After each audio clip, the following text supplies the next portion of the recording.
अस्सलाम वालेकुम। क्या आप जानते हैं कि दूध अगर 1000 लीटर ख़रीदा जाए तो 1040 या 50 की पेमेंट क्यों अदा करनी पड़ती है, और दूध की सैम्पलिंग का क्या तरीक़ेकार है? अगर नहीं तो ये वीडियो आपके लिए है। हम सबसे पहले 1 मन दूध का सैंपल लेंगे और बताएंगे आपको कि हमने 1 मन दूध खरीद के कितने लीटर की पेमेंट अदा की। सैंपल के लिए आपने सबसे पहले 1 नापी दूध इस डब्बे में लेनी है, उसको अच्छे से हिलाना है, उसकी स्मेल चेक करनी है। दूध कल वाला तो नहीं है, खट्टी स्मेल तो नहीं आ रही। अगर नहीं तो उसके बाद आपने सारा दूध वापस पलट देना है। 1 घूंट दूध आपने डब्बे में बचा लेना है, उसको आपने पीना है। अगर दूध आपको अच्छा लगे तो उसके बाद आपने सैंपल उठा के रख देना है। सैंपल हमने उठा लिया है, इसके बाद हम दूध को मैयर करते हैं। ये हमारे पास 20 लीटर का एक मैयर होता है। हम 20-20 करके इस दूध को मैयर करेंगे। दूध को मैयर करके इस चिलर में डालेंगे। हमारे सैंपल लगाने के साथ साथ ये दूध ठंडा भी होता रहेगा। ये हमने पहला मैयर इसमें डाल दिया 20 लीटर दूध, उसके बाद दूसरा मैयर डालेंगे।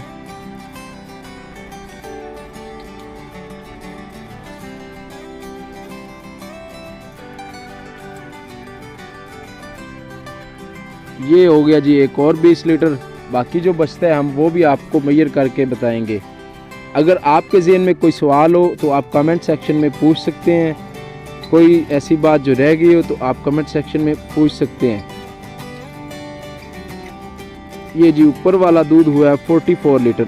अब हम इसका सैंपल लगाएंगे और आपको बताएंगे कि ये दूध कितना हो गया।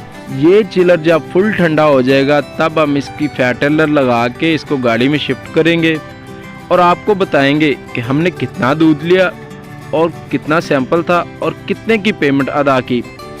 पाकिस्तान में दूध खरीदने के 2 तरीक़ाकार हैं, एक तो है फैट पे और दूसरा है टीएस पे।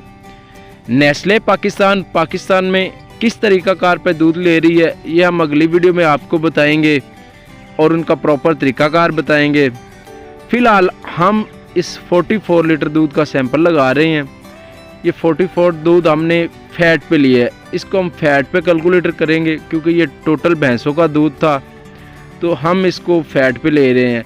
लाहौर में जो दूध जाता है वो फैट और टीएस दोनों पे लोग लेते हैं, लाहौर वाले। तो अब इसको सैंपल हमने कर लिया है, इसको हम मशीन में डालेंगे, हमें प्रॉपर पता लग जाएगा कि फ़ैट कितनी है। जब हमारे सामने फ़ैट आ जाएगी तब हम इस दूध को कैलकुलेट करेंगे। लेकिन जी फ़ैट हमारे सामने आ चुकी है, तकरीबन 5.7 फ़ैट आई है। अब हम चलते हैं कैलकुलेटर पर। 44 लीटर दूध है, उसको मल्टीप्लाई करें 5.7 से, फिर तकसीम कर दें 5.0 पे। ये आपके पास एवरेज आ गई। हमने 50 लीटर दूध की अब पेमेंट करनी है। 50 - 24 यानी कि 1 मन दूध के साथ तकरीबन 6 लीटर दूध इजाफी हमें देना पड़ा है। अब ये दूध हमारे पास चिलर हमारा ठंडा हो रहा है। अब हम इसका सैंपल उठाएंगे और सैंपल लगा के आपको बताएंगे कि ये दूध कितना है और इसका सैंपल कितना आया है और इसकी हमने पेमेंट कितनी अदा की है।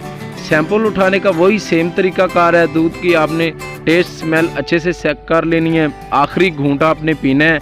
उसके बाद आपने अलग अलग जगह से ये दूध की नापी ले लेनी है। एक हम 3 नापी दूध लेंगे, उसको सैंपल करेंगे, उतनी देर तक दूध हमारा रुक जाता है, हम उसको मैयर करेंगे। फैट का तरीक़ाकार सेम ही है। एलआर के लिए आपने इसको बिल्कुल 20 टेम्परेचर पर ले जाना है। आपके पास पानी होगा, उस पानी में रख के इसको आपने 20 टेम्परेचर तक ले जाना है।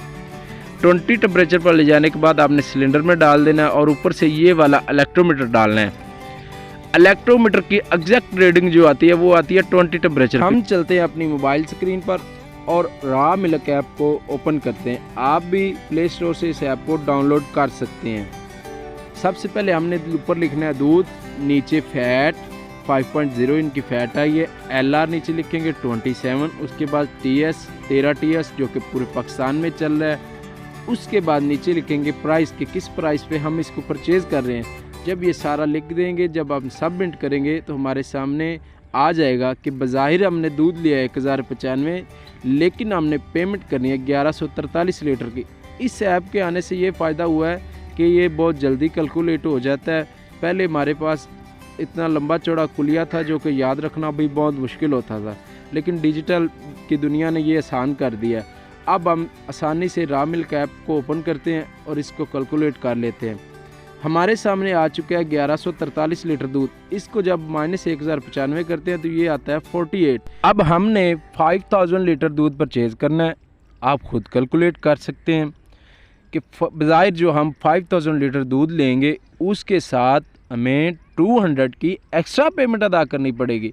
ये एक्स्ट्रा पेमेंट कोई भी गाड़ी वाला अपनी पॉकेट से अदा नहीं करता, इसके लिए उसको बर्फ़ डालने की ज़रूरत होती है या पानी की।